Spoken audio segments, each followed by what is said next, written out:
Mais oui, je le sais, allez-y, dites-le. Je vous ai manqué.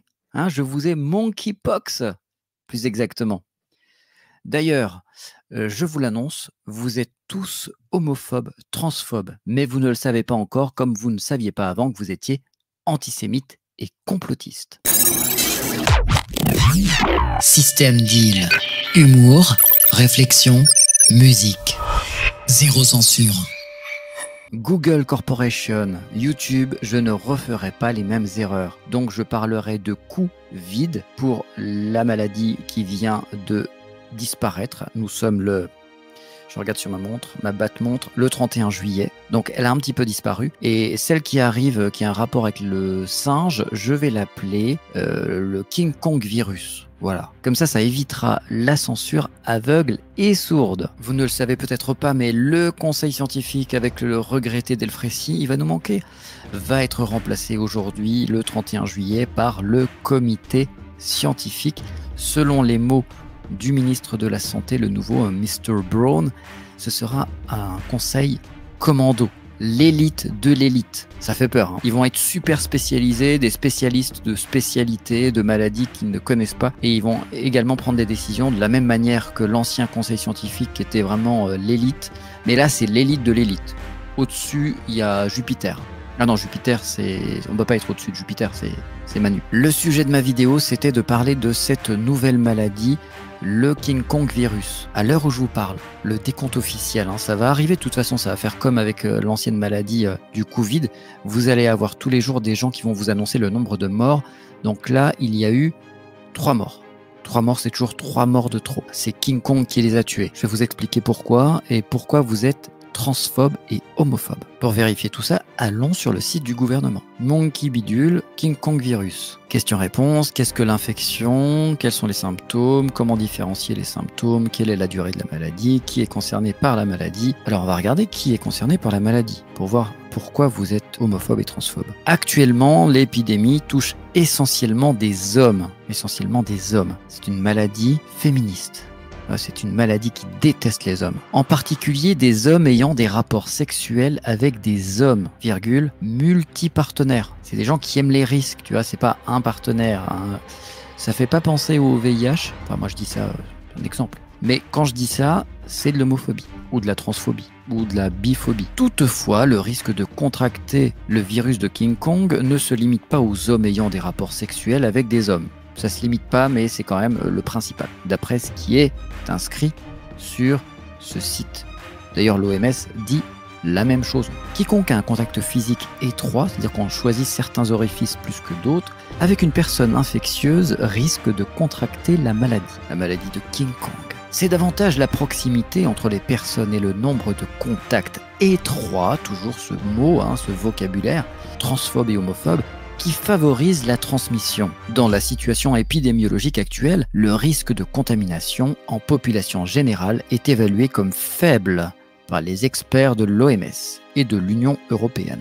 C'est les meilleurs experts. Comment se protéger? Les symptômes ne sont pas systématiques et varient d'une personne à l'autre. Il n'y a parfois pas de fièvre, parfois très peu de boutons. Il est ainsi important d'inciter à prendre soin de soi et des autres en vérifiant régulièrement son état cutané. Encore une fois, dans cutané, il y a tanné, y compris zone génitale. Et d'être réactif en cas de symptômes, en particulier si on fait partie d'un groupe dit à risque. Quels sont les groupes à risque? Nombreux partenaires sexuels. Le safe sex. Lavage des sextoys, auto-examen avant un rapport sexuel. Ils ont oublié aussi de mettre le no sex. Le no sex aussi, ça marche. Alors il y a autre chose qui marche en dehors du no sex, c'est garde un partenaire un peu plus longtemps que 20 minutes. C'est pas mal aussi. En l'état actuel de nos connaissances, le préservatif demeure un moyen important de protection, notamment contre des co-infections sexuellement transmissible, mais en ce qui concerne le virus de King Kong, il ne peut garantir à lui seul une protection suffisante. Un respect des mesures barrières, on est des vrais spécialistes, il y a autre chose à faire, comme pour la maladie du Covid, une écharpe pourrait suffire, mais non. Là on nous dit la vaccination à titre préventif, ouverte notamment aux hommes rapportant des partenaires sexuels multiples ayant des relations sexuelles avec des hommes. Est-ce que parce que je viens de lire ce document, je suis homophobe, transphobe ou biphobe? J'avoue, je suis un peu grossophobe. Mais en vrai, j'ai rien contre les gros. J'ai du mal avec le body positive. Vous savez, tous ces gens qui vous disent « J'ai le droit d'être gros, j'ai le droit de bouffer, j'ai le droit d'être malade. » Non, t'as pas le droit en fait. T'as le droit sur une île déserte. Parce que sinon, c'est encore nous qu'on paye. On va un petit peu regarder l'actualité de cette maladie, le virus de King Kong. Premier décès en Europe et en Amérique du Sud. C'est rapporté par France 24. Très consensuel, très conventionnel. C'est daté du 28 juillet et moi j'enregistre cette vidéo le 31 juillet. Non, c'est en direct, pardon. Une deuxième personne atteinte du King Kong virus est morte en Espagne, a indiqué samedi le ministère espagnol de la Santé, au lendemain de l'annonce d'un premier décès dans ce pays. Un homme de 41 ans est également mort au Brésil vendredi. Il porte à 8 le nombre de décès liés à la maladie depuis le mois de mai. Selon l'article, environ 10% des cas nécessitent une admission à l'hôpital pour tenter d'atténuer la douleur que connaissent les patients. Il est important de souligner qu'il avait des comorbidités graves, comme pour le Covid, pour ne pas susciter de panique dans la population. La mortalité liée à cette maladie demeure très basse. Je ne ferai pas de comparatif. Le monsieur de 41 ans qui est mort au Brésil suivait un traitement contre le cancer. Le traitement contre le cancer, c'est déjà une invitation au long voyage. Dans la plupart des cas, les malades sont des hommes ayant des relations sexuelles avec des hommes relativement jeunes et vivant essentiellement en ville. Vous voulez dire que les gens qui habitent la campagne ont des mœurs un petit peu plus traditionnelles ?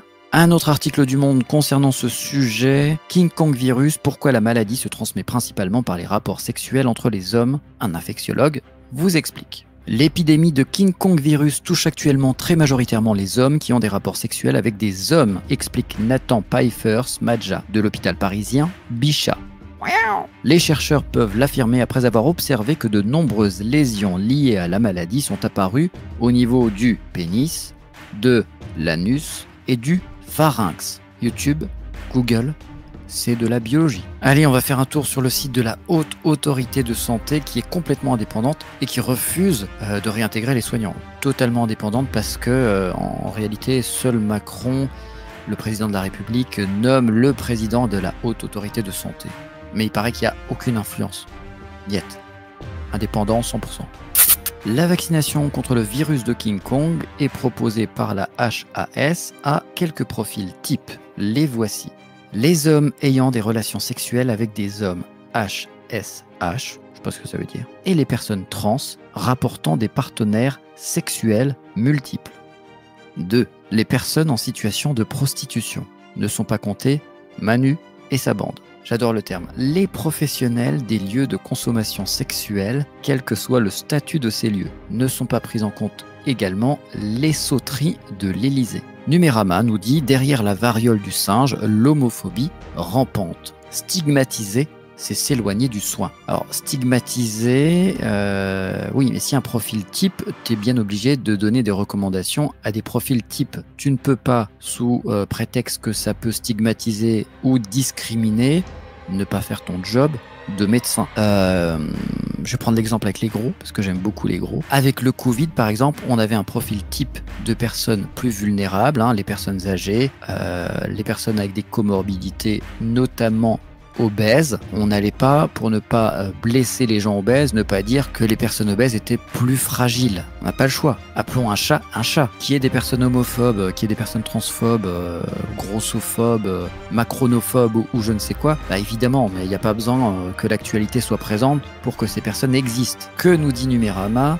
Depuis l'annonce des premiers cas de King Kong virus mi-mai 2022, propos homophobes et stigmatisation de la communauté gay vont bon train. Les associations craignent un effet délétère sur la prévention et le soin. Des chiffres de l'ignorance et de la peur. Bon, après, je peux comprendre que les êtres humains n'ont pas tous un cerveau développé. Enfin, s'il peut être développé, mais avec rien dedans. Par exemple, quand le Covid est arrivé, les gens se méfiaient de tous les Asiatiques. Hein. Même l'Asiatique qui n'a jamais vu la Chine, il fallait s'en méfier. Hein. Donc, pour conclure, oui, la connerie est universelle. Vous n'êtes pas transphobe, vous n'êtes pas biphobe, vous n'êtes pas dauphinophobe si vous parlez de la maladie du virus de King Kong en expliquant qui sont les personnes les plus susceptibles d'être malades. Justice pour les suspendus, top 1 des tendances France sur Twitter.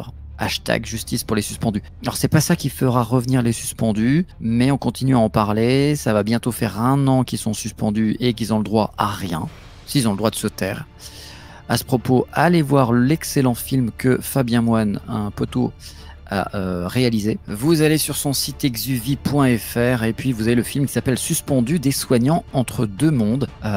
Il est actuellement en train de le diffuser dans plusieurs villes de France. Donc si vous détenez un cinéma ou une salle de concert ou je ne sais quoi et que vous pouvez l'accueillir, allez lui dire sur son site.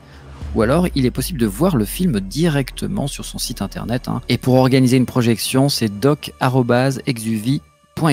Ah, je le sens, vous voulez un synopsis. Je vous lis un petit extrait. Ce documentaire revient sur 2 années de crise et décortique un système dans lequel les soignants auront été utilisés et manipulés. Tantôt en sous-effectif, en étant exposés à un virus inconnu, en étant parfois contaminés, vêtus de sacs poubelles avec des masques et des gants de fortune. Plus que des témoignages, c'est un regard profond sur notre système, nos institutions, la passion de l'autre et l'engagement vers un monde meilleur, collectif.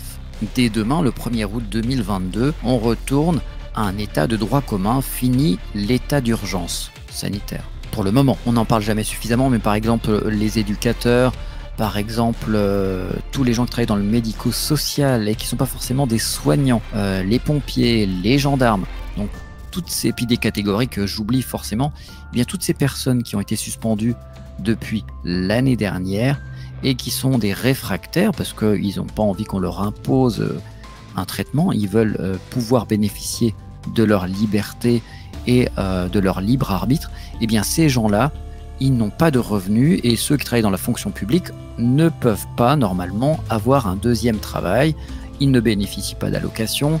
Pour certains, avec un petit peu de bol, si ça s'est bien goupillé avec certaines collectivités, ils touchent le RSA. Puis quand bien même ils toucheraient le RSA, si tu gagnes 3000 balles ou 2000 balles à l'hôpital et qu'après on te file 500 balles et que tu as 2-3 gamins, c'est un petit peu compliqué. Donc on continue à penser à eux, voir les différentes actions collectives qui peuvent avoir lieu, mais gardons notre empathie et essayons un petit peu d'être raisonnables. Je vous aime. Amen. Et puis pour terminer sur un sujet qui va vous énerver, Macron est en vacances avec avec Brigitte, pardon. Arrêtons avec cette rumeur. Fort de Brégançon, découvrez combien a coûté la piscine installée par Brigitte et Emmanuel Macron. C'est pas eux qui l'ont installée, ils l'ont fait installer. Macron, il est même pas capable de monter un meuble Ikea. Non, arrête. Et Brigitte, elle sait pas faire la cuisine, elle sait commander sur Uber ou Deliveroo, c'est tout ce qu'elle sait faire. Ah non, c'est pas assez cher Uber. Et puis Uber, il évite en ce moment Manu. Manu. Brigitte et Emmanuel Macron sont arrivés au fort de Brégançon ce samedi 30 juillet. Comme chaque été, pendant leurs vacances, ils vont pouvoir profiter de la piscine qu'ils ont fait installer en 2018. D'ailleurs, son installation et son prix avaient fait polémique. Non, sans blague. Budget de 34 000 €. Depuis quelques années déjà, le couple Macron profite donc d'une agréable piscine de 10 mètres sur 4 et d'une profondeur de 1 mètre 20. C'est pour pas qu'il se noie, parce que Manu, il est pas super grand. Coût total de l'installation, 34 000 €. Selon l'Elysée, si Brigitte et Emmanuel Macron ont fait installer une piscine, c'est entre autres pour pouvoir préserver l'intimité de la baignade des enfants. Manu, il a plein d'enfants, en plus, c'est connu ça. Puis les enfants de Brigitte, ils ont tous 30 ans ou 40 ans, mais bon, bref. En effet, le président de la République et son épouse invitent très souvent les enfants et les petits-enfants de la famille à venir profiter des joies du fort. Ah non, on n'est même pas invités quoi. En toute discrétion, à l'abri des regards, ils peuvent donc se rafraîchir. L'Elysée avait d'ailleurs précisé que les dépenses prévues pour la construction et l'entretien feraient partie des 150 000 € de budget annuel consacré au fort. C'est important qu'ils prennent des vacances, il a beaucoup travaillé, en plus là il doit être énervé parce qu'il n'a pas eu la majorité relative, donc c'est parfait. Puis Manu, si tu peux rester en vacances un peu plus longtemps, voir si tu peux ne jamais revenir, bah nous ça nous va. Si tu veux travailler en Afrique pour les aider à vaincre la corruption qui est un fléau incroyable. Alors moi j'ai fait une vidéo sur le sujet sur un compte concurrent de Google Corporation. Il y a des gens, ils n'étaient pas contents. Ils m'ont dit mais oui, tu sais pas, il y a de la corruption en Afrique. Mais oui, je sais qu'il y a de la corruption en Afrique, sans blague. La corruption, elle est universelle.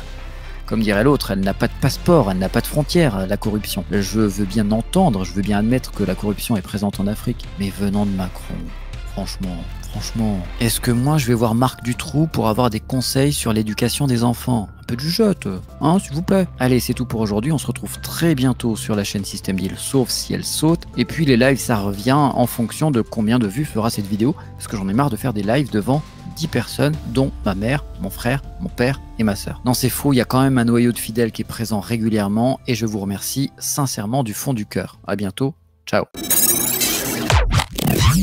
Système Deal. Humour, réflexion, musique. Abonne-toi. Zéro censure. Abonne-toi. Abonne-toi. Abonne-toi. Abonne-toi. Abonne-toi.